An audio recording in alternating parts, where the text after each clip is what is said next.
अभी आप लेखक भी हैं, व्याख्यान भी देते हैं। आपने बालमुखी रामायण भी लिखी है। जी। इतना सारा काम आप कैसे कर पाते हैं? बचपन बचा है सर कि वो भी चला गया है? सर ये सब भगवान श्री राम का आशीर्वाद है कि मैं इतना सब कर पा रहा हूँ, क्योंकि सर गीता में ही लिखा है 7वां अध्याय 8वां श्लोक की रसोहम पसु कौन्तेय प्रभास्मि शशि सूर्यो प्रणव सर्ववेदेषु शब्द खे पौरुषम रशु, यानी कि मनुष्य में जो सामर्थ्य है वह मैं हूँ। सो इसीलिए ही मैं ये मानता हूँ कि यह सब भगवान का ही आशीर्वाद है, और यह मेरे माता पिता, सारे परिजन और सारे चाहने वालों के आशीर्वाद की वजह से ही मैं कर्मठता से यह सारी चीजें कर पाता हूँ। अच्छा, ये बताइए अभी कि रामायण में के संबंध में लिखने का ख्याल आपको सबसे पहले कब और कैसे आया? सर इसकी प्रेरणा स्रोत भी कहीं ना कहीं आप ही रहे हैं। लॉकडाउन 2020 में जब हम सभी लोग, खासकर हम बच्चे, पूरी तरीके से हताश हो गए थे, तब आपने टीवी पर रामायण प्रसारित करवाई, और जब मैंने रामायण देखी तो मैं रामायण से बहुत ज्यादा इंस्पायर हुआ, क्योंकि कहा जाता है knowledge is better caught not taught. मैंने पहले भी रामायण का श्रवण किया था, पठन किया था, परंतु जब मैंने रामायण को देखा तब मुझे लगा कि भगवान श्री राम का चरित्र आजकल हम बच्चे भूलते जा रहे हैं। सो इसीलिए ही मैंने यह बालमुखी रामायण 250 छंदों में लिखी, ताकि भगवान श्री राम ने रामायण के थ्रू जो आदर्श स्थापित किए हैं, जैसे कि रेस्पेक्ट, आजकल हम लोग पेशेंस बहुत ज्यादा खो देते हैं, तो पेशेंस, ओबीडियंस, तो ऐसे सारे आदर्श हम बच्चे इस रामायण से सीख सकते हैं, अपने जीवन में उतारकर एक आदर्श जीवन जी सकते हैं। और मैंने इस रामायण को 10 भागों में बांटा है। अगर आपकी आज्ञा हो तो इसके पहले भाग राम जन्म के कुछ छंद मैं आपके सामने प्रस्तुत करना चाहूंगा। सुनाइए। बिल्कुल, वह छंद ऐसे है। देवन आन किए विनती जब, हरिजन में मां धरती पर तब, दशरथ के घर उत्सव आया, अवधपुरी में उल्लास था छाया, अवधराज के 4 दुलारे, राम लखन भरत शत्रुघ्न प्यारे, चारों कुमार अवध के प्राण, धीर वीर ज्ञानी बलवान। बहुत बहुत धन्यवाद सर। अच्छा, अभी आप रामायण में डूब गए, पिछले लॉकडाउन का आपने उपयोग कर लिया। रामायण में वो कौन सा पात्र है, कौन सा चरित्र है जो आप पर बहुत ही प्रभावी है, आप पर, आपकी उसके प्रति श्रद्धा बन गई है? सर ऐसे तो एक ही है, मर्यादा पुरुषोत्तम भगवान श्री राम, क्योंकि आजकल के जीवन में जीने के लिए हमें जो भी आदर्श की जरूरत है, एक आदर्श इंसान को कैसा होना चाहिए, भगवान श्री राम ने त्रेता युग में ही वह सारी चीजें दर्शा दी थी। वह कैसे सबको साथ लेकर चलते थे, कितना धैर्य वह रखते थे और सबका कितना आदर करते थे।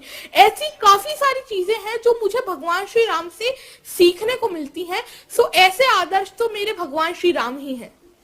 तो अभी परिवार में सब तंग आ जाते होंगे, दिन भर तुम्हें रामायण रामायण करते रहते होंगे, तो घर के सब लोग नाराज हो जाते होंगे।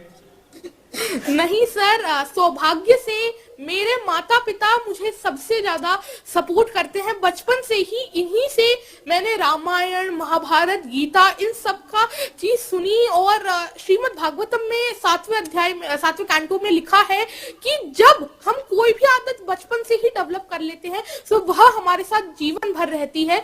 तो घर में भी जैसे कोर्ट के अंदर वकील धाराओं का उपयोग करके लड़ाई लड़ते हैं, तो तुम भी घर में शास्त्रों का उपयोग करते लड़ाई लड़ते हो क्या? नहीं सर, शास्त्रों का तो मैं जरूर ही उपयोग करता हूँ, परंतु मैं बच्चों को सिखाने में इनका उपयोग करता हूँ। मेरे मिशन संस्कार और शिक्षा के अंतर्गत मैं बच्चों को भारतीय शास्त्रों, भारतीय कल्चर के बारे में बताता हूँ, और यह बताता हूँ कि कैसे हमारा जो भारतीय कल्चर है कितना ग्लोरियस है, कितना रिच है वह, और हम कितने आगे हैं। क्या अभी ये मध्य प्रदेश के पानी में ही कोई विशेषता है क्या, इस प्रकार के बच्चे तैयार होते हैं? जी हाँ सर, यह मालवा भूमि तो इतनी सुंदर रही है। इसने लता मंगेशकर मैम, इतने बड़े बड़े इन्होंने वीर दिए हैं। देवी देखिए, अहिल्याबाई मैं आपको एक घटना सुनाता हूँ। जी। आपके एक मुख्यमंत्री उमा भारती जी मध्य प्रदेश की मुख्यमंत्री रही है, जी वो बहुत छोटी थी तब वो व्याख्यान करती थी। जी तो गुजरात में अहमदाबाद में उनका मणिनगर इलाके में व्याख्यान था। आज से करीब 45-50 साल पुरानी बात है। अखबारों में बहुत चर्चा होती थी, तो हम भी सुनने के लिए चले गए। अच्छा और मैं हैरान था उतनी छोटी उम्र में जिस प्रकार से वो धारा प्रवाह वक्तव्य देती थी, जिस प्रकार से शास्त्रों का बहुत ही सटीक रूप में उल्लेख करती थी, संस्कृत बोल लेती थी, चौपाइयाँ गा लेती थी और अपनी बचपना की हरकतें भी करती थी मंच पे बैठे बैठे। मैं बहुत प्रभावित हुआ था। बहुत बहुत बहुत साल पहले की बात है, तब उनकी आयु बहुत छोटी थी। तो मुझे लगा कि शायद मध्य प्रदेश में ये कुछ ताकत ऐसी है कि सब इसी प्रकार के विद्वान लोग बचपन में ही तैयार हो जाते हैं। चलिए, आपके माताजी पिताजी को भी मैं प्रणाम करता हूं, ताकि उन्होंने आपको संस्कारित किया, आपको एक नई ऊर्जा दी। और बहुत कम माँ बाप होते हैं जो इस प्रकार के काम में बच्चे को जाने दे, वरना रोक लेंगे। देखिए, आपकी उम्र और आपका काम इस बात को साबित करते हैं कि बड़े काम करने के लिए कोई उम्र छोटी नहीं होती है। आप सिर्फ बच्चों के लिए नहीं, पूरे समाज के लिए एक प्रेरणा है। आप जो भी करें पूरा मन लगाकर करें, इस सोच के साथ करें कि मेरा काम देश को कैसे लाभ पहुंचा रहा है। पद, प्रतिष्ठा, आपकी उपलब्धियां भी कभी कभी आप पर दबाव बनाती है। किसी भी चीज का दबाव खुद पर ना आने दें।